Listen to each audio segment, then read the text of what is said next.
Good evening, everyone. I'm Vishal Salsekar, and today we are going to discuss the News Today edition of 22nd July. Right. So, in this edition of News Today, we are going to cover total 6 main news, and then there are certain quick updates also. In the main news, we are going to cover the UPI related things, right? So, it became first in the real time payment coming over the Visa, where the number, or we can say the volume of the transaction daily, became more than 640 million. Next is about the committee report on the income tax bill 2025. So recently there was income tax bill on which the select committee was formed, and there is a report regarding this. Next is the vice president's resignation. So we are going to discuss the provision with respect to the vice president as a part of the constitution. Next is the sustainability and the competitiveness of the coal sector in India. So how the coal sector can be made more sustainable as well as more competitive. Next is the MP submits motion in the parliament to remove the Justice Yashwant Verma. So there was alleged corruption case against the judge of High Court, right? So regarding that, we are going to discuss that what is the motion that is currently in the progress. Last in the main news is regarding the students' suicide in India. So we are going to discuss about what are the issues pertaining to the same, along with the reasons also. Then there are certain quick updates where we will be discussing about the places in news, which is Lesotho, and then there are certain other news, right? So let's start the discussion for today. So the first article that we have to discuss is that India has emerged the global leader in the fast payments as per the International Monetary Fund IMF. So there has been a recent observation by IMF where they have mentioned that surpassing the Visa, now the India's UPI, which is also known as the Unified Payment Interface, became the first, or we can say the global leader, because more than 50% of the global transactions are now being done through UPI.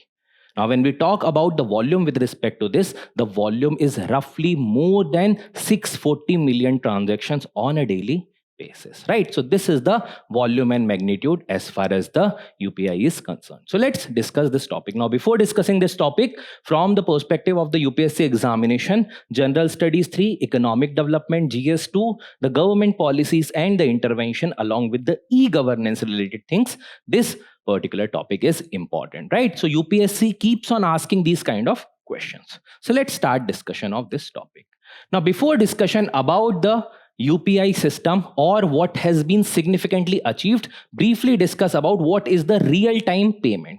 So whenever you are taking your phone, for example, paying to someone, what you do? Generally, you will type their UPI address or let's say through the phone number, right? Now that particular phone number you are typing in some app, which will be the provider app.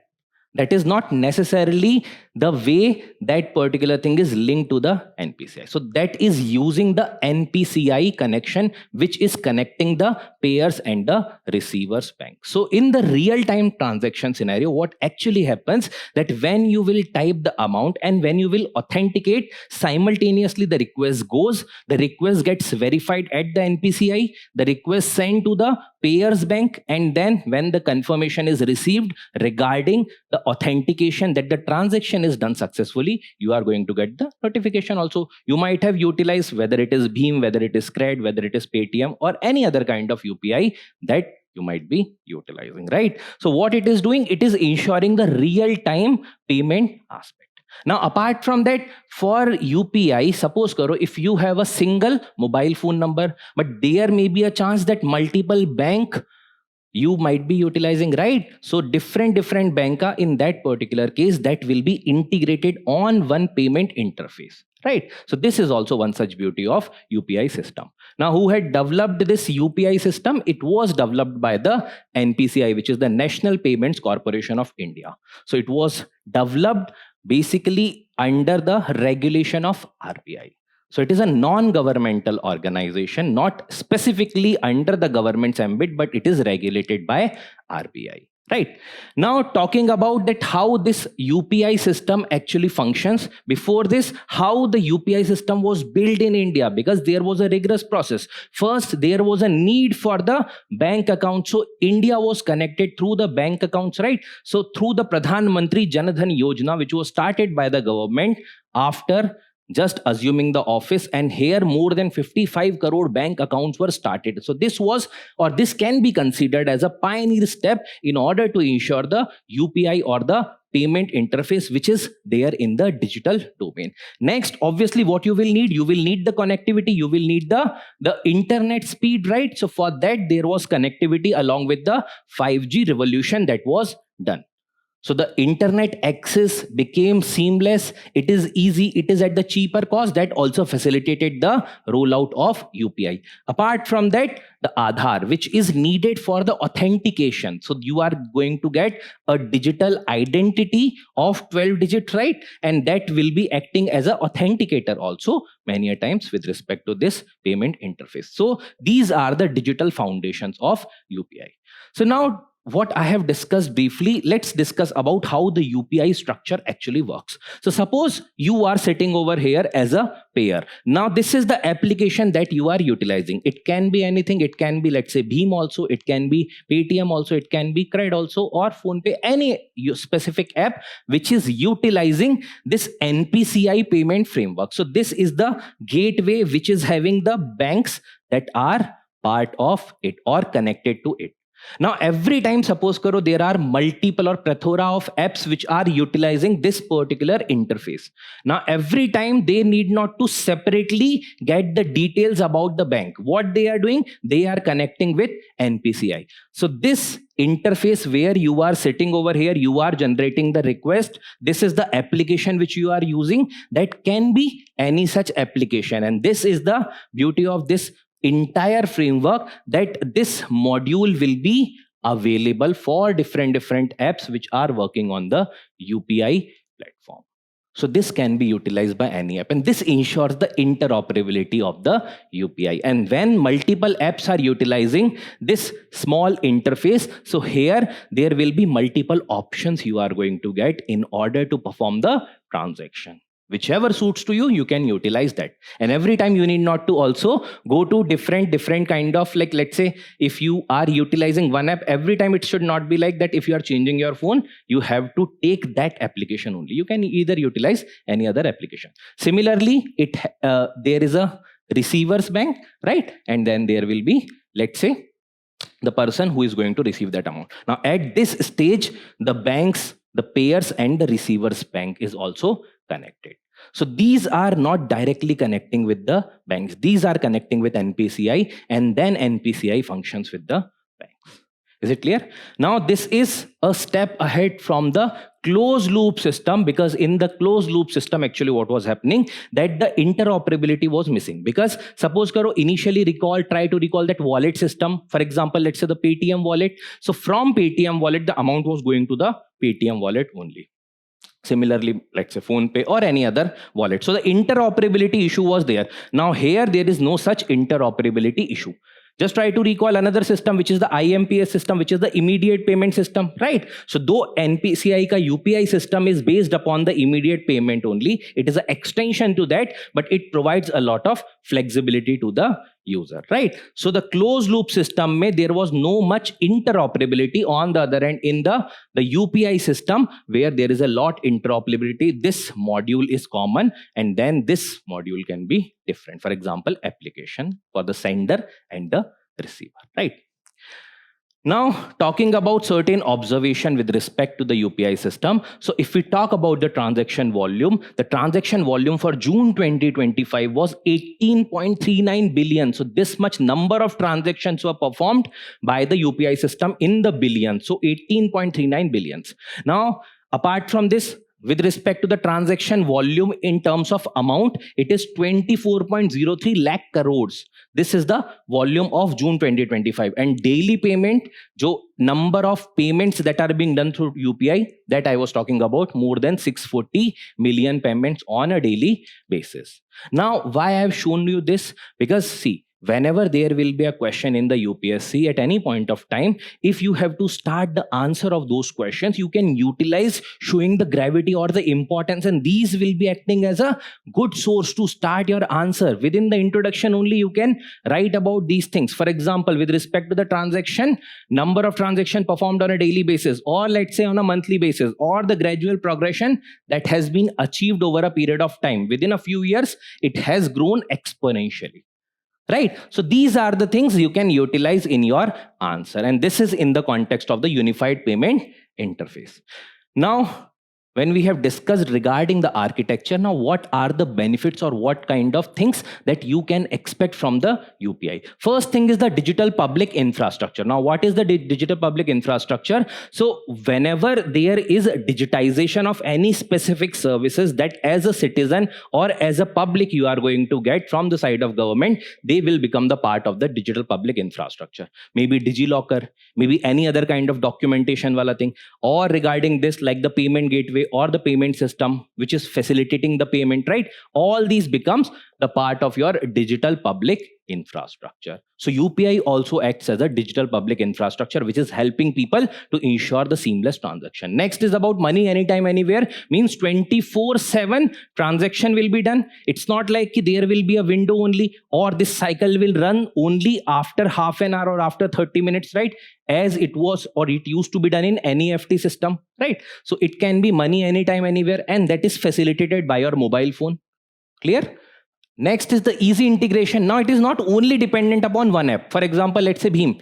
If you do not want to use that app, there are plethora of other apps also. You can utilize Cred, you can utilize Paytm, you can utilize PhonePe, or many other apps that are there. So that application is just acting as an interface. Behind that interface, the database is going through the NPCI framework, right? So that can be easily integrated by any app, and then you can see a lot of applications with respect to that. So what it is ensuring? It is ensuring the competition in the market so that there should not be any kind of monopoly of any one company.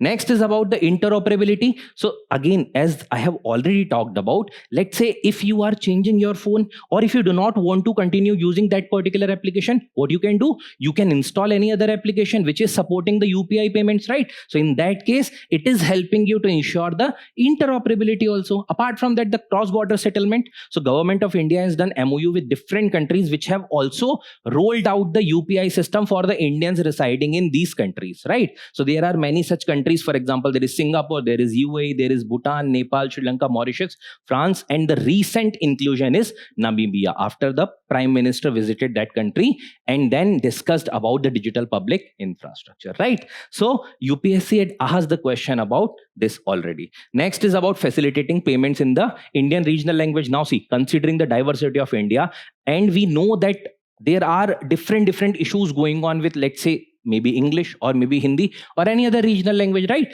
So this UPI also helps or support the payment through the regional language utilization. So it's not like it is only supporting either Hindi or English. So this is the diversity that the platform also incorporate. Now this was the question I was talking about. This year UPSC 2025 prelims had this question, that consider the following countries. There are 5 countries mentioned. How many of the above there other than India where the international merchant payments are accepted under UPI? So now see, previously when this question was asked, there were only 7 countries. Now there have been 8 incorporation in the form of Namibia. So here you can see the example. Now this is the way UPSC asked the question in prelims. They are utilizing some context, UPI may be the context, and then based upon that context, the questions can be asked. So this is it regarding this. Apart from that, there can be mains question also that can be framed with respect to this, that what are the foundation stone regarding the digital public infrastructure, or let's say facilitating of the payments in India. And since UPI has achieved a significant milestone of daily transaction more than 640 million, so that is a significant milestone, and that can be asked even in the form of means question regarding the economic development of India, right? So this is it regarding the UPI. The next article which we have to discuss is regarding the committee report on the income tax bill of 2025. So there was recently a select committee that was formed by Lok Sabha which has provided its recommendation on the income tax bill of 2025. Now, from the examination perspective, you can see the article is relevant because GS2 mein there is parliament and the state legislative process, and under that particular legislative process, there are also different kind of committees. For example, there are some standing committees that are there, which are permanent committees and are there in existence every time. They are formed 1 year ke duration mein, and those particular committees are ensuring that the bills, whenever sent to them or any other thing, let's say budget, so they scrutinize that, provides their opinion on that. Similarly, time and again, whenever the need will arise, there may be the ad hoc committees that can also be formed. So for example, sometimes the select committee, which will be having only one house ke member, so in this case it was by the Lok Sabha. There may be joint parliamentary committee also, which will be having the members of both the house of the parliament, right? So there will be Lok Sabha and Rajya Sabha, both house ke members will be part of that committee. Now the ad hoc committees are generally those which are formed for some purpose. After serving that purpose, they get dissolved, right? Standing committees are permanent in nature. So now what is the basic premise of this article? So recently government came up with the income tax bill of 2025. Now see, we have already seen that the nature of transactions are changing. The way information is being stored is changing, right? The way data is basically perceived, that is also changing, right? The way transactions are carried out, the way information is sent to different sectors, right? The way information is stored. So all these kind of things are changing, and that provides an idea about that how the digital or the virtual basically we can say the assets are playing a very important role, or let's say the electronic devices. So in this income tax bill, there are specific focus that have been provided with respect to this virtual digital asset or the electronic devices, that the information which is pertaining in these particular devices can also be sought whenever there will be any kind of raid regarding this, right? So what are the specific features regarding the income tax bill of 2025? First is regarding the reducing the volume, because the previous bills, you can take any specific bill, whenever government is coming up with certain modification, what they generally do, they remove the obsolete provisions, because these particular bills or let's say the acts, different acts were formed maybe 50 years before, 60 years before. Now the entire scenario has changed, right? So in this context, there have been a lot of changes. So all the obsolete aspects are getting removed from different bills. This is the government in general is doing. Now regarding this also, they have reduced the volume of the section, volume of the different provisions that are being incorporated. They have more focused upon giving more representation, or let's say including more tables in order to clearly highlighting that specific details, right? So regarding reducing of volume, so it is removing 283 sections and 24 chapters. So roughly there were somewhere around like 800 sections were there. So it is removing those 283 obsolete sections from this. Apart from that, there are some 24 chapters that are also being removed. So there were roughly 47 chapters that were pertaining, and now there are roughly 23 chapters that will be remaining as per this income tax bill. Right now it is at the bill stage, so we should not be considering that it is already passed by the parliament, right? Next is language simplification. So again, another issue with respect to be it the constitution, be it any specific act, the language is kept comparatively tedious, or it is too technical to understood by the common people, right? So generally what happens, that whenever the language is not easily understandable to the people, they have to utilize a lot of judicial services, right? Or let's say through some kind of legal consultation, and that either increases the timeline, or else what it is causing certain difficulty to the people. So what this income tax bill is doing, it is doing the language simplification, so that the dispute that might be in future that can be arising because of this, those dispute can also be reduced, right? So what it is doing, it is including the term, for example, tax year instead of the financial year and the assessment year. So financial year is generally used for the period where the income was earned, and assessment year when you are filing that particular taxes, right? So now it is using the easy and the simple to understand terms like the tax year. Next is the provision which I had already discussed about, the provision of the virtual digital assets. So it is not like only your private and the physical premises that can be investigated upon whenever there will be any kind of issues or any kind of raid with regard to the income tax rate. Right. So at that point of time, because generally now this information is stored on the digital devices on different servers, maybe through social media, maybe through different other kind of way of storage, right? So in that case, even the virtual digital assets are under its ambit.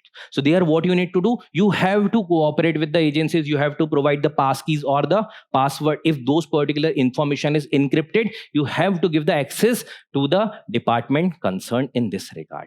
Right. So this is giving a lot of power to the income tax authorities. Last in this is it is not overhauling complete income tax framework. It is just changing certain technical things which were right now not being incorporated by the income tax bill. So it is not changing as per se the kind of rates, the kind of structure of the taxes, right? What it is changing, it is simplifying the processes in order to assess the taxation. Now, what was recommended by the select committee? Once the bill is sent to the select committee, now select committee will be having its own strength, which are basically the Lok Sabha ka members, because this committee was formed by the Lok Sabha. Now, in that case, what they had done, they had consulted with a lot of experts. Experts have highlighted a lot of issues, for example, with respect to the virtual digital assets, that if you are granting this much power to the income tax authorities, there might be misutilization also. But then this select committee has upheld the power of tax officials. So it has not discarded that. It has said that this is the reality. Present time mein a lot of things are being done in the digital mode. So this is the need, and there is no need to go back again to that digital and the physical ke beech ka differentiation. Now the digital premises, or let's say the digital aspects, can also be assessed under this particular ambit. Next is about updating the definition. So many a time it happens that the Income Tax Act is defining certain provision, maybe the MSMEs kya hoti hain, capital assets kya hote hain, what is the capital company, and those act under which these definitions are being provided actually. For example, the acts related to MSME defines it some other way, and this IT Act defines it some other way. So there will be discrepancies that is bound to happen. So generally what they have suggested, that make sure that the definitions seamlessly should be same, so that there should not be any kind of missing regarding this. So this is being talked about here, that the definitions which are here, which regarding whether capital asset or capital company or the micro small enterprises, that should be similar only. Next is about the business and the startup support. So now see, they are going to get certain exemptions with respect to income tax. Sometimes the company investing more on research and development, they are also going to get some exemptions, right? So whenever the companies are going to get exemptions, if there are some issues in defining those clear-cut terms, that on which conditions there will be some exceptions that are being provided. So here they have talked about this, that there should be clear R&D deduction rules, clarity hona chahiye, then clarity on the parent company, the status of the subsidiary company to the parent company, and why these things should be happening. Because if there are companies, those who want to claim certain exemptions in the income tax related things, so in that case there should not be any kind of ambiguity. If there is ambiguity, then the ease of doing business is getting hampered. So the ambiguity should be avoided, and hence it is being talked about that if we are to provide some support to the companies who want to claim some exemptions, there should be clear definition of these things, and these things should be provided in changed should be done in the new bill which is being laid out, right? So these are certain recommendations that were provided by the select committee. Now again, with respect to this, though it is not a direct previous year question with respect to income tax, but whenever there are some new terminologies that are there in news because of any specific reasons, so for example, with respect to some levy on the equalization or equalization levy, So when these kind of things are there, there may be a chance that generally, see, if there are any tax, so probably you might think that it is introduced in the income tax act. So now they can ask about, let's say, the virtual digital asset or maybe the electronic devices, right? So in that case, you should have an idea about what are being introduced by the this particular bill, right? So एक clarity उसके बारे में होने से what you will do, you will be able to prevent any such kind of confusions that might occur at the time of examination. So this is the way UPSC asks the question regarding this. Even in the means also, they can ask the question regarding improving the financial architecture of country. Simplification of the tax laws can improve the tax collection. Because agar ambiguity kam hogi, to collection zyada hoga. This is the thing, right? Next article that we have to talk about is the resignation of Vice President of India. So Mr. Jagdeep Dhankar, who was the third only Vice President of India who resigned before the completion of its term. Now, what is the term in this context? The term is of 5 years. So whenever a vice president is assuming the office, suppose after him, now whoever will be the vice president, he or she is going to serve a term for 5 years, right? And after that also, suppose karo, if there are no elections, so till the time period of the election, that vice president will act as the Vice President of India, right? Now, regarding the Vice President resignation, why it is important? Because in the GS paper 2, structure, organization and function of the executive, parliamentary structure, functioning, conduct of business, power, privileges, these are important things which are directly mentioned in the syllabus. Now, if I ask you a question, from which country we have taken the office of the Vice President? So this can be a question that UPSC can ask. And the answer to this is, it is closely resembling with the United States of America, from which this office got inspired. Now, when we talk about the Vice President of India, the Vice President acts as a ex officio chairperson of Rajya Sabha, right? So regarding this, certain important key articles that we have to discuss. Now, the Article 63 of the Indian Constitution talks about that there shall be a Vice President of India. So now that Vice President of India, say related, if there can be a question regarding this, which article talks about the presence of Vice President of India, it is Article 63 of the Constitution. 64 talks about that the Vice President of India acts as an ex officio chairperson of Rajya Sabha or the Council of State. So this provision also got inspired from the United States, right? Next is 65, which talks about that whenever the president is absent or the president there may be a demise of the president also, there may be some kind of like vacancy occurred at the office of president. So at that point of time, the vice president is going to serve as the acting president, and within 6 months of these kind of vacancies, there should be election for the office of President of India. Okay. So there is a timeline of 6 months that is mentioned. So 65 talks about that there are certain conditions in which the vice president discharges the function of the President of India. When he or she is discharging the functions of the President of India, then they are not presiding the Rajya Sabha. This is the simple and straightforward. Then Article 66 talks about the election. Now tell me, what kind of elections are being done for the vice president? Are they direct election? No. The elections are indirect, the proportional representation through the single transferable vote. Now UPSC, see, now there have been some situation with respect to the Vice President of India. UPSC can ask a question regarding the Vice President, because whenever the president elections are there or presidential elections are there, UPSC can ask the question about the President of India regarding the appointment, regarding the removal related things, right? So Article 66 talks about the election. Now with respect to the elections, so it is the Vice President of India is elected by the members of the Electoral College. Now who are the participant of the Electoral College? It is the member of both the House of the Parliament. The state assemblies do not take part in this. First important thing, which is a difference between the President and the Vice President. Now both House ke member of Parliament will be taking part of this, and the system of proportional representation will be there. Now what are the qualifications? These are also mentioned in the Article 66, that citizen of India, then completed minimum 35 years of age, and also should be qualified for being a member of the Council of State, because ex officio that person is going to preside or chair the Rajya Sabha. So he should be a member of or qualified for being a member of Rajya Sabha. Now talking about the removal process, so Article 67 talks about the process of removal or creation of vacancy in the house of the, or let's say the office of Vice President, right? So Vice President held office for the term of 5 years.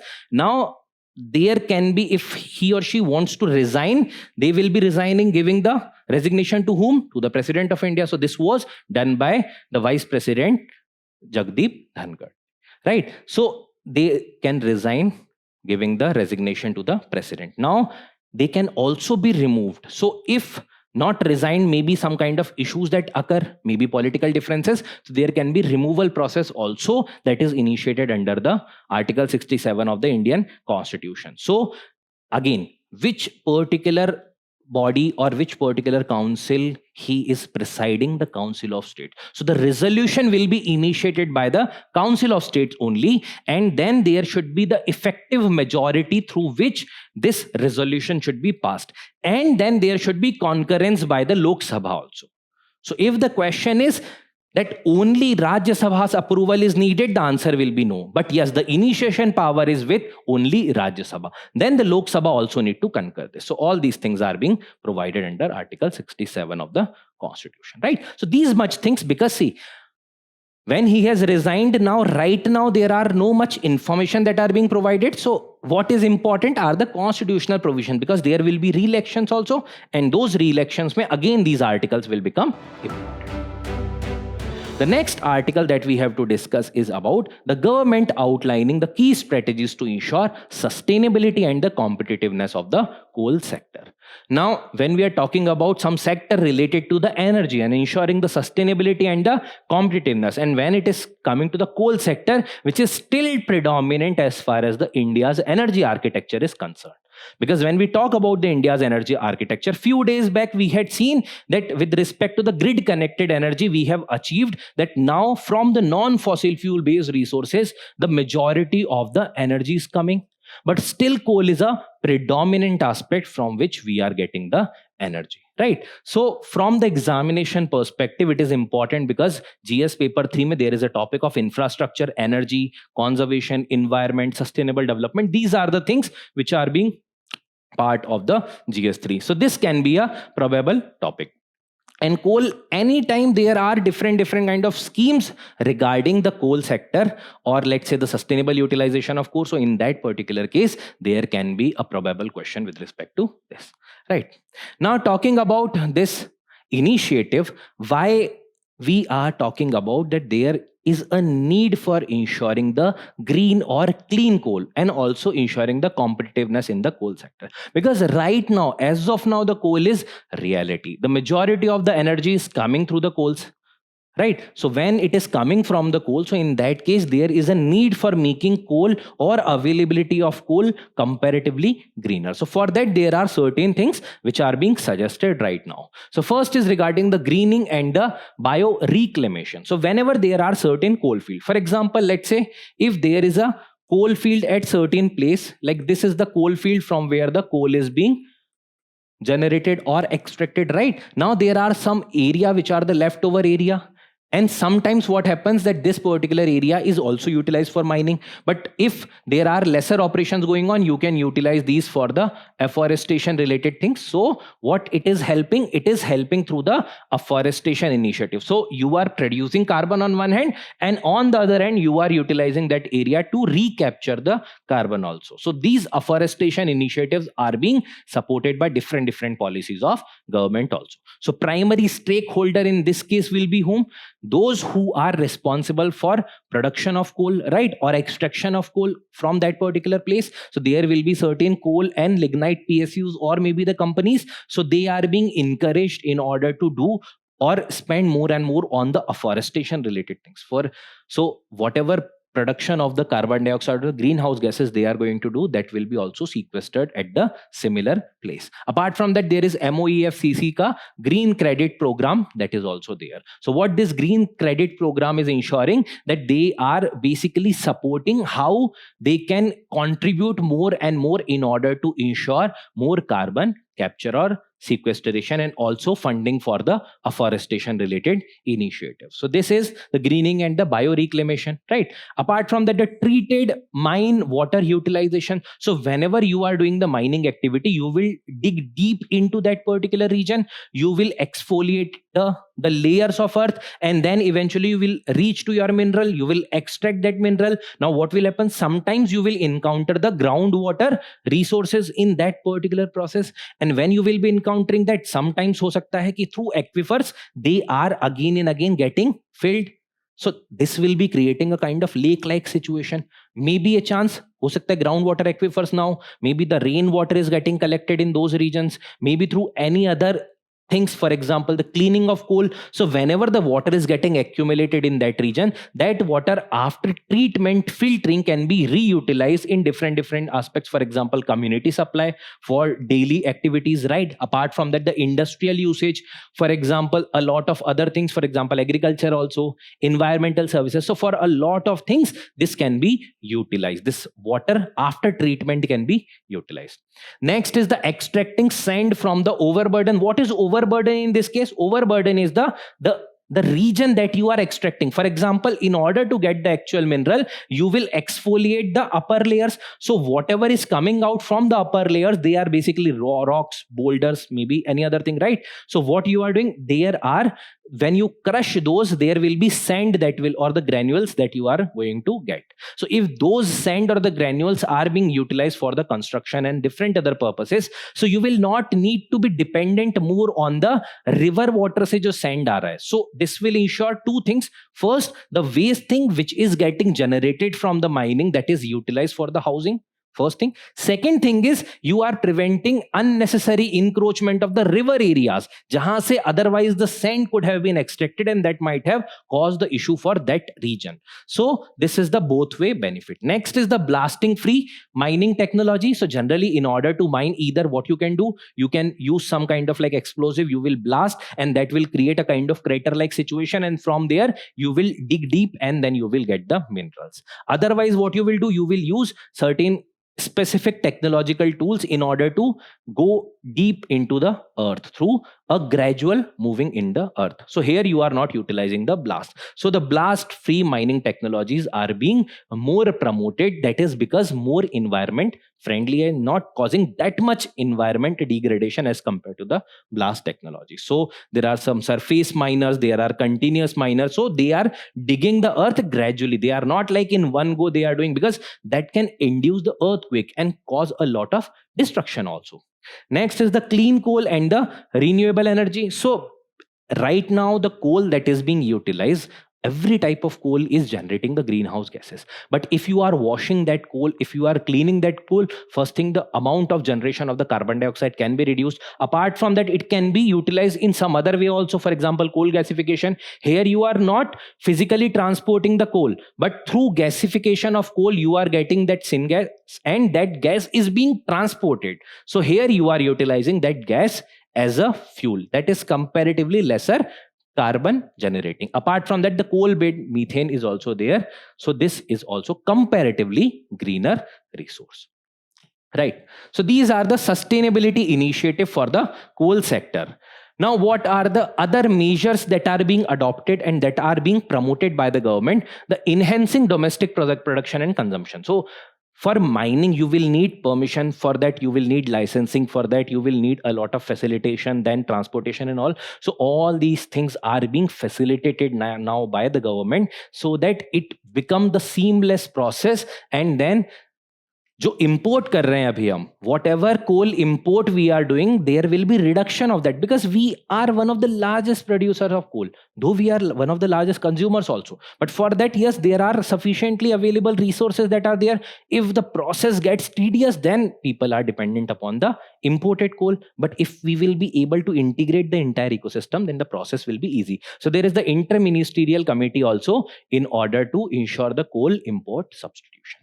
Next is the evacuation and the supply chain improvement. So supply chain, for example, identification of the mines, to ensuring the connectivity, transportation, to processing, to making sure that they reach to the industries, to making sure that ultimate product and carbon sequestration, all these things should be connected. So all aspects are, for example, transportation, first mile connectivity, these are being ensured in order to reduce the import. Next is the fiscal support under the Shakti policy. So in ensuring the transparency in the harnessing and allocating the coal, there is a government's policy, which is Shakti, which is being rolled out, right? So it is ensuring that the import wala thing should be substituted, and we will be able to produce more and more indigenized coal, right?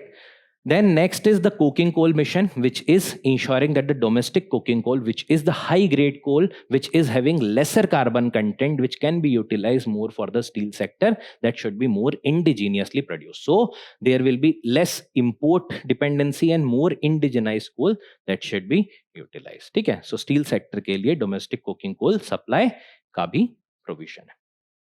So these are the things which are important. Now see, whenever we are talking about the sustainable development, we are generally talking about transitioning from the carbon intensive to the lesser carbon intensive technologies. So here the question can be about like how the coal can be utilized sustainably. So these were the initiatives. So there can be a probable question regarding this, and then you can also talk about like how the value chain can be developed and the energy mix India can do, so that the coal is also okay up to some extent, because right now complete transition is not possible, removing coal completely. So there should be the phase wise transition, and these are the suggestion that you can provide in order to ensure that, right? Next is the member of parliament across the party lines submit the motion in parliament to remove the Justice Yashwant Verma. Now the judiciary, which is considered as the upholder of justice or giver of justice as far as the Indian constitution is concerned, there are provisions that are also ensured in the constitution itself. If there are some allegations against the judiciary, there will be scrutiny of that, and even there are process for the removal of judges. So with respect to the Supreme Court, with respect to the High Court, the provisions are being provided under different articles like 124, 217, 218. These are there as a part of constitution. Why it is important for examination? Because parliament and state legislative process, because the removal process will be based upon the parliament. Then checks and balances, in order to ensure that the parliamentary checks should be there on judiciary, like the judicial checks are there on the parliament. And apart from that, judicial accountability. So judiciary should also be held accountable if there are any issues that emerge, right? So these are the things because of which we are discussing the topic. Now there are some constitutional provisions which we have to talk about regarding the removal of judges. So Article 124 basically talks about the judiciary, the presence of the Supreme Court in India. Now the 124 provides the removal of judges of the Supreme Court. So 124 subclause 4 says that there are certain provisions on the basis of which there can be proceeding for the removal of the judges of Supreme Court that can be started. What are these grounds? Proven misbehavior and the incapacity to hold the office. So these are the allegations, or these are the charges that can be applied against the judiciary or the Supreme Court judges, and then the judges can be removed by the procedure mentioned. So for that, there was also a provision in the Article 124(5) that the Parliament can regulate the procedures with respect to the judges of the Supreme Court. So under this, they have formulated the act, which is the Judges Inquiry Act of 1968. So under this act, the provisions are clearly mentioned that how the removal process will work. Now these are talking about the Supreme Court. Now what about the High Court? So there is Article 2171B, which deals with the removal of judges of the High Court. Now they are mentioning that the process will be similar as the Supreme Court of India, which is mentioned under Article 124(4). So that means now they are equating the removal process for both. So as 124(4) says that the removal process of the judges of Supreme Court, 2171B says that will be the similar process that is utilized for the removal of the High Court judges. And then there is article 218, which mentions that the provisions for the judges of high court will be similar to the Supreme Court judges. So in that case, 124.4 and 124.5, like the parliament can govern the provisions with respect to the appointment and removal, so these things are applicable even for the high court. So it is article 218 which applies all the provisions 124 and 124.5, 44 and 45 to the high court judges also. So these are the constitutional article. Now generally see, इतना typical UPSC नहीं पूछता, but whenever you have to give a answer in the terms of the means examination, where sometimes accountability is being asked or the process with respect to the removal is being asked, and specifically in the question it is talked in the context of high court judges, then some provisions you should be having a clear idea about and how both the things are related to each other. Now regarding the steps to the ensuring the removal process, what are the steps? Now in the last article where we were discussing about vice president, we had discussed about the step in the vice president का case step क्या था कि first there will be motion in the Rajya Sabha. Once the motion will be passed by the effective majority, it will go to the Lok Sabha. When it will be concurred by the Lok Sabha, then the vice president can be removed by the president of India. Now here in this context also, it is like ki there will be a process. Now when this initiation of the motion will be there, it can be either in Lok Sabha or in the Rajya Sabha. So there is no such foundation like in the vice president we had seen ki it should be introduced in the Rajya Sabha. Here it can be initiated even in Lok Sabha or even in Rajya Sabha. So Rajya Sabha ke context mein the number of members which are mentioned are 50. In the context of Lok Sabha, 100 members. So they have to sign the removal petition and that particular motion and give it to the respective presiding officer. In the Rajya Sabha with 50 signs and in the Lok Sabha with 100 signs.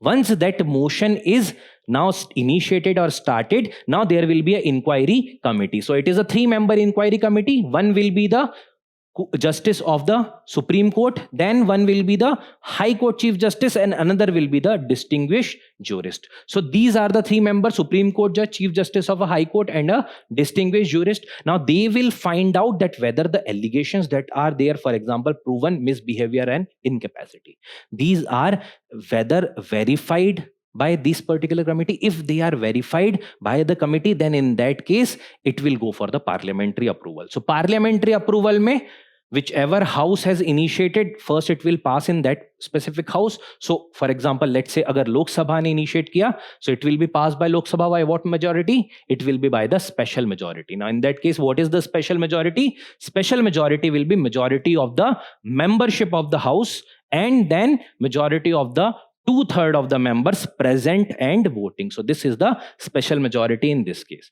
It is passed by first house, then it will go to the second house, then again the similar process will function. For example, they will pass by special majority. If passed by them, then it will go to the president's order. Now here the president is the final authority who have to sign the removal process. Once signed by the president, that particular judge will be held removed from the position. Now sometimes there are confusion emerge with respect to the impeachment process and the removal of judges process. Do not forget that this is not a impeachment process. Generally with respect to impeachment process, ऐसा माना जाता है कि if there is no higher authority to remove that particular position, in that case generally impeachment functions. Constitution में कहीं नहीं mention है, it is nowhere mentioned that the removal process is the impeachment, right? So this is a removal process, ultimately and finally being done by the president, and that there is a whole procedure that is mentioned specifically. Is it clear? Last in the main news we have to discuss about is the India's student suicide crisis draws the Supreme Court's attention. So what Supreme Court has done? There were recently, for example, in IIT Kharagpur, Sharda University, many other places in the past few months, we have seen a lot of students died unnatural death through suicide, right? So what are the conditions which are leading students to commit this much suicide?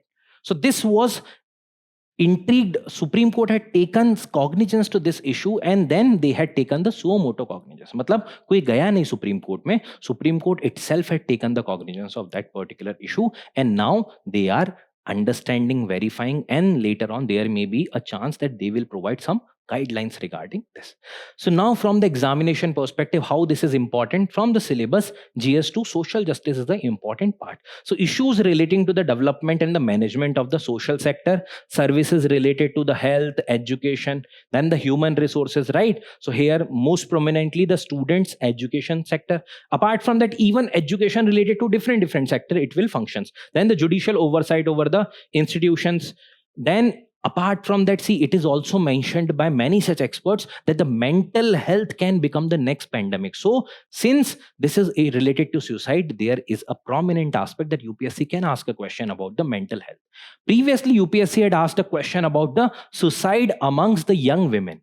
Now UPSC can very well ask the question about the suicide, increasing tendencies of suicide in the students, reasons regarding that, and what kind of steps that can be taken, what will be the role of mental health related policies, right? So these things we are going to discuss over here.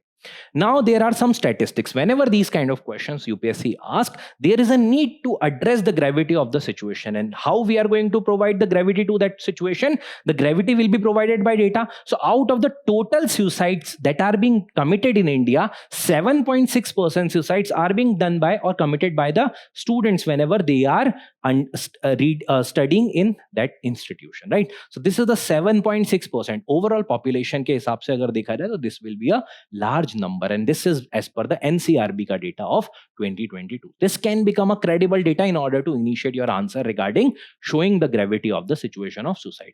Now gender wise, there are more male student suicide as compared to the female. So there can be a question regarding the male based suicide, because see, female the suicide in the young women UPSC had already asked. There can be a reverse question also with respect to the male, right? That is also thing. Apart from that, most affected 3 states, which are Maharashtra, Tamil Nadu, and the Madhya Pradesh. These are the 3 prominent states which are most impacted by the suicides among the students. Right. So these are the statistics. Now these can be very handy to you whenever you are preparing your notes. Let's say the 1-pager note with respect to the education. So with respect to education, there may be multiple issues. One such issue will be the suicide in the young students, right? So this can be one such header, and wahan par you can give this data briefly so that it will be recalled to you whenever you are going to write the answer. Now what might be the reason when the students are committing this much suicide? There are multiple reasons in order to show that why they might be committing suicide. The first is the academic reason. For obvious reason, we know that the competitive age we are living, and that is more focusing upon how much you are performing in the academics. Like what is the percentage you are getting?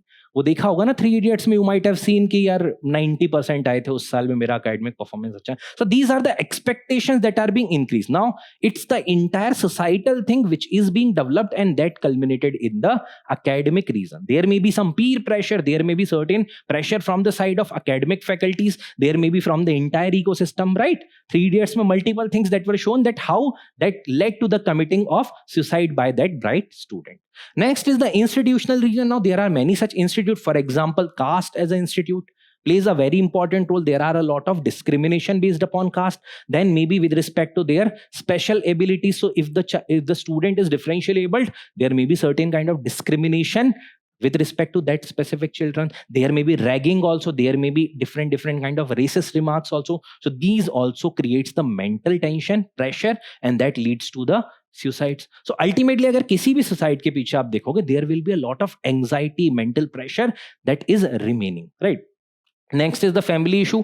We see that a lot of issues are going on in the society when it comes to the family. There are issues, for example, family disputes are there, maybe between the parents, like they might be going through the divorce or any other situation that is going on. So whatever the children is seeing at house, that is also causing certain stress build up at that particular children.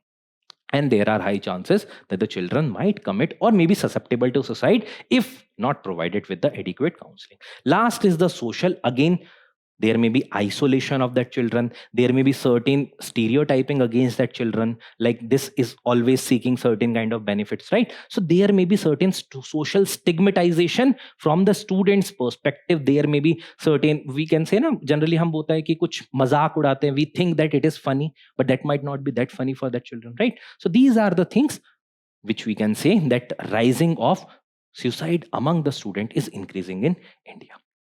Now, when we talk about the initiative, when UPSC will ask a question like this, you can directly put these things. See, generally one common theme in every initiative you will see, they are mainly targeting towards the mental health, stress and anxiety, because at the end of the day, every issue that the student or anyone faces, if that is causing the stress, anxiety, all these kind of things, this leads to the taking some extreme steps. So there is a Manodarpan, which is the Ministry of Finance, Ministry of Education's program, which is providing the counseling services, which is providing the counseling with respect to the mental health, right? So if you are facing some issue or situation, they will provide you, help you through the counseling related initiative, that like, let's say, decoding that situation, providing you certain viable solutions to you.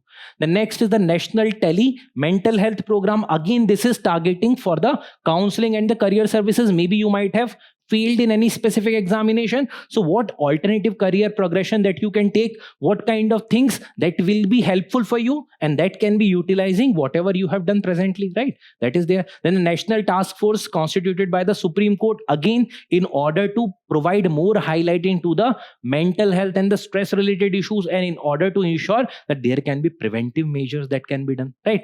Then the District Mental Health Program of the Ministry of Health and Family Welfare, there might be some kind of early signs that you can observe in some areas, in some community, in specific set of sections, right? So there you can provide the prevention of those suicides. You can provide, let's say, with respect to financial constraint, if there are high chances the suicide might be committed, you can prevent those things by providing some early facilitation, right? So those are there. Apart from that, Malviya Mission teacher training program. So here teachers should also be sensitized regarding identification of those early signs and how those things can be ensured, how the preventive measures can be done, right? So workshop on the stress management. Lastly, there are UGC advisories, like, see, we know that the sports and many other things help as a beneficial aspect for the student, so these things should be promoted. For example, physical education, for example, extracurricular activity. So there should be some diversion of attention from the academics in order to ensure that the person should be fulfilling his aspiration in different domain,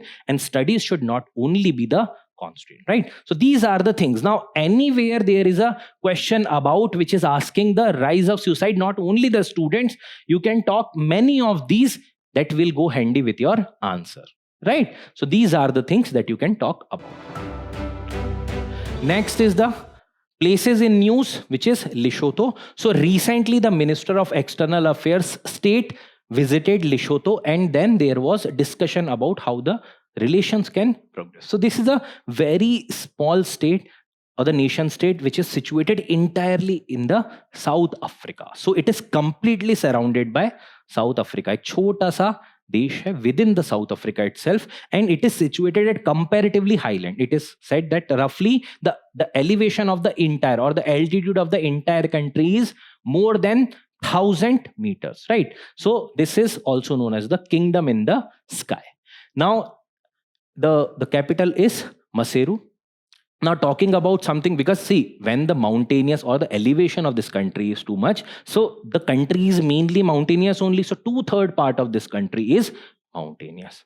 Now, talking about the highest peak, the Thabana Enteliana is the highest peak, which is 3482. Not that important, I would say, but yes, as a matter of fact, if it is mentioned, you can have a look towards this. Then there is a Drakensberg mountain that is there, which is at the boundary of this particular region, where it is sharing the boundary with the South Africa. Entire country is sharing boundary with South Africa, right? And the Maloti Mountains, which is there in this north-south region of this country. Now, there is also a term which is white gold that is mentioned in the context of this country. So the water is considered as a major resource, which is also known as the white gold in the context of Lesotho. Right. So there are many such countries, because recently we had seen a lot of remarks that why the smaller countries matter for India. Because each and every country have, see, when we talk from the institutional perspective, they have the one vote when it comes to the major institutions. Apart from that, from the perspective of the minerals, from the perspective of the diversification of partnership, from the perspective of projecting India's soft power, these are very important countries. Be it the country of Africa, be it the countries of the Caribbean island, be it the countries of the Latin America region, Central America, these are also very important countries from the perspective of India, right? Next, we have to discuss the quick update. So let's start discussion of the quick updates. So the first in this series is the dark patterns. Now, what are these dark patterns in very simple terms? I know that everybody of you might be having subscription to any of the social media, well, not social media, but any of the streaming platform. आपने देखा होगा, be it the Amazon Prime, be it the Hotstar.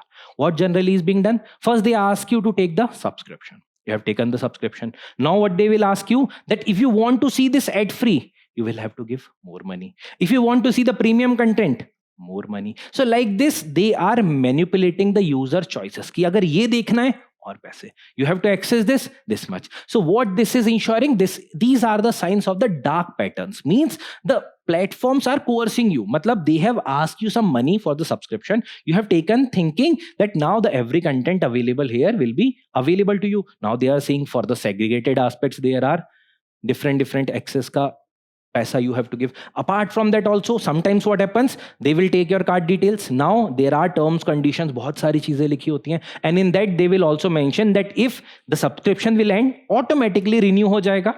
So basically it is not providing you an avenue to opt out if you are not doing it intentionally. मतलब if you know, you can opt out before that time, but if you forget to do that, it will be done or renewed by the company itself, right? So what are these? These are the tricks that are trapping users on the OTT platform. Unwanted subscription, hidden charges, despite the government's guideline. Now, regarding this, what are the patterns that they are using? Drip pricing means initially they will ask you कि बहुत छोटा सा amount है. Let's say 100 rupees, 200 rupees. You will think that this is okay. Then they will say, no, for accessing this, you have to give more. So this is like drip pricing. Initially, they are luring you by the smaller amount, then they go for larger amount. Disguised advertisement means they are showing sometimes that they appear to you as a kind of genuine content. And then later on you will think that this is a kind of advertisement to you. जो advertorial होते हैं, similar kind of thing is disguised in advertisement. Then the bait and switch, initially they will show you some cheaper option. Later on when you will go to access that and take the subscription at a cheaper rate, they will say कि नहीं, this subscription has been ended now. Now we are providing you 10 rupees plus subscription. Matlab you have to give 10 rupees extra. So like this, first they are luring you, then they are increasing the prices. Lastly, the false urgency means that as we are moving towards the consumerism, we know that we can get into this particular trap, and the false urgency are being created by these companies that we need this, we have to consume this content, right? So there are certain guidelines by the Central Consumer Protection Authority under the Consumer Protection Act regarding this, but still there are a lot of violations in this regard. Next is the Article 324. So recently, as there are elections that are pending in Bihar, so a lot of news that are coming with respect to Election Commission. Recently, there have been a news regarding that the Aadhaar, Ration card, and many other things that are mentioned, that there are issues with respect to that. There are duplicacies that are being observed, and hence the Article 324 is being utilized by the Election Commission of India, right? So what this Article 324 says, the Article 324 is basically talking about the superintendent's direction, control of the election. So the Election Commission controls all these kind of things. For what all authorities? Parliament, state legislature, vice president, and the presidential election. So they are the superintendent's direction, control, preparation of the electoral rules that are being done by the Election Commission of India. Now, Article 326 says about the adult franchise, means after above 18 years, you are eligible to vote if you are not barred by any specific law that is there in enforcement, right?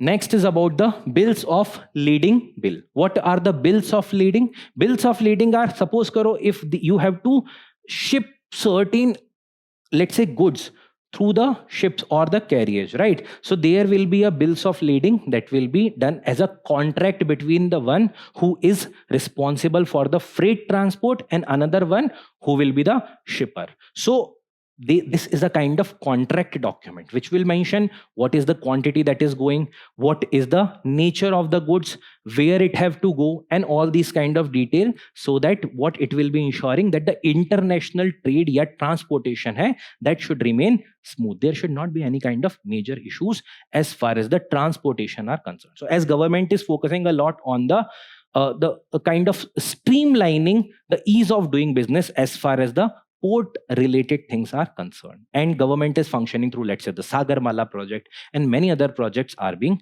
done. So in order to ensure the seamless transportation of the goods, these are being promoted. So it will ensure the ease of doing business in the lading related aspects. So bills of lading bill has been passed by the parliament. So aim, update and simplify the legal framework for the shipping documentation. So bills of lading are the shipping related documentation in easier terms. It will replace the previous act. It refers to the document issued by the freight carrier to the shipper, and these are the things which are mentioned in the document which we have already discussed. Next is the International Seabed Authority. So the context of this news is the new deep sea mining rules which were about to take place recently, but there have been lack of consensus on what will be the rules. So in very simple terms, what is the International Seabed Authority? International Seabed Authority is governing जो open seas होते हैं, जहां पर there are no countries jurisdiction that are there. So the minerals and the deep sea bed में whatever minerals are present, who will be having the power to extraction and all these things, these are being governed by the International Seabed Authority. Now, under which a particular convention it was formed? So UN clause of 1982 and the agreement of the same in 1994, it was formed, and it is getting power through these particular conventions. Headquarter is in Kingston, Jamaica. Apart from the mineral extraction, it is also responsible for controlling the environment, biodiversity related aspects, protection of the environment, which is marine environment in this case, regarding the open sea. So it is a holistic body and the sole responsible body for the open seas, or governing the commons or the common sea, which is not under any specific country's jurisdiction. Now, what is the membership? 170 country, and India is also part of this. Next is the National List of Essential Diagnostics. Means these are the diagnostics or certain, जिसे बोलते हैं ना जांच, या फिर some basic diagnostic things that should be available at all the stages, be it the PHC sub-centers, be it the village level health authorities or the health organization that are available, or at the tehsil level or any other level. Kya basic diagnostics that should be available at those levels. So these are being released by the ICMR, which is the Indian Council of Medical Research. So Indian Council of Medical Research has updated the national list of the essential diagnostics. First list was released in 2019. मतलब पहली बार it was mentioned that these will be the tests that should be conducted at the village level or the sub-center level or the taluka level in that case.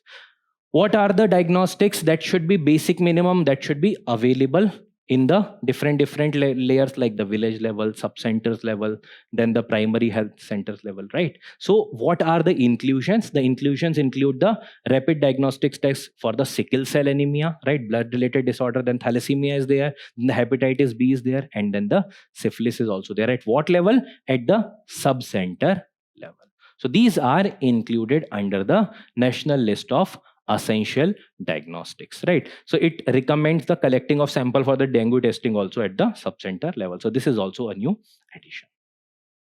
Next is the Mission Organic Value Chain Development for the Northeastern region. So MOVCDNER, which is the Mission Organic Value Chain Development for the Northeastern region. Now see, organic value chain development for the Northeastern region, because Northeastern region mein generally it is predominantly based upon the agriculture, and the communities are focusing more and more upon the organic agriculture, right? So basically, in order to regularize that, in order to ensure that the value chain should be developed properly, from the seeds availability to the market supply, all these things should be integrated. So for that, there is the Mission Organic Value Chain Development for the Northeastern region that have been initiated. So Union Minister announced the extension of the Mission Organic Value Chain Development for the Northeastern region. So extension दिया गया है by 1 year for Assam. Launched in 15-16, right? So to harness the potential of organic farming, which are the states? All the states of the Northeastern region, including the Assam, Arunachal Pradesh, Manipur, Meghalaya, Mizoram, Nagaland, Sikkim, and Tripura. So all the 8 states are part of this. What is the objective? In order to ensure that first there should be certification in order to ensure the authenticity to the organic produce. And apart from that, entire value chain should be comprehensively connected in order to ensure the seamless connectivity. Right.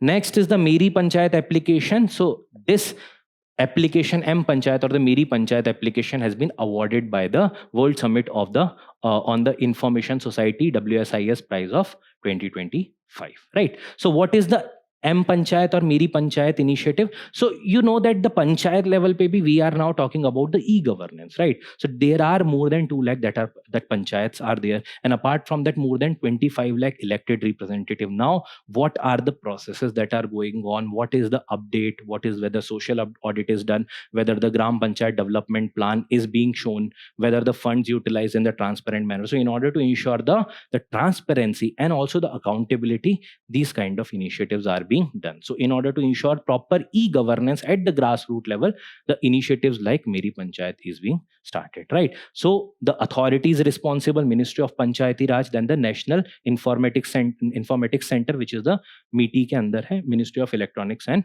Information Technology. What it does, it talks about the real-time budgets, like how much portion have been utilized, on what phases it is utilized in the Gram Panchayat development plans that are there, weather forecasting, social audits, development plans, all these things are under its ambit. So it is ensuring the seamless and the transparent governance at the grassroots level, which was the ultimate objective of ensuring the Article 40 of the Indian Constitution. Right. Next and the last article is the Bharat NCX that has been done recently, that has been started recently. The National Cyber Security Exercise that was being recently conducted. Now, which are the organization involved in this? It is the National Security Council Secretariat, NSCS, and in collaboration with the Rashtriya Raksha University. So National Security Council Secretariat, it is basically the part or the broader architecture का part है, which is NSA, National Security Advisor, उसके ऊपर रहते हैं, and then there is the National Security Council Secretariat that is there, which is having different authorities in order to integrate the India's entire security architecture. What it is doing, as you can see from the name itself, in order to ensure the resilience in the cyber security architecture. So suppose if there are any kind of cyber attacks, the country's infrastructure should be in a position to foil those kind of attacks, right? So these things are being talked about. So what it is talking, the live fire cyber simulation, AI integrated cyber defense training. So all these things which are utilizing new technologies, they are part of this exercise, right? So with this, we have completed the entire discussion of the news today for the 22nd July. Now there must be some questions that are available on your screen. Do attempt that and also try to utilize the quiz that are available on the portal of the Digital Current Affairs. I hope the things are clear to you. Okay? Chalo. So thank you everyone. Have a great day.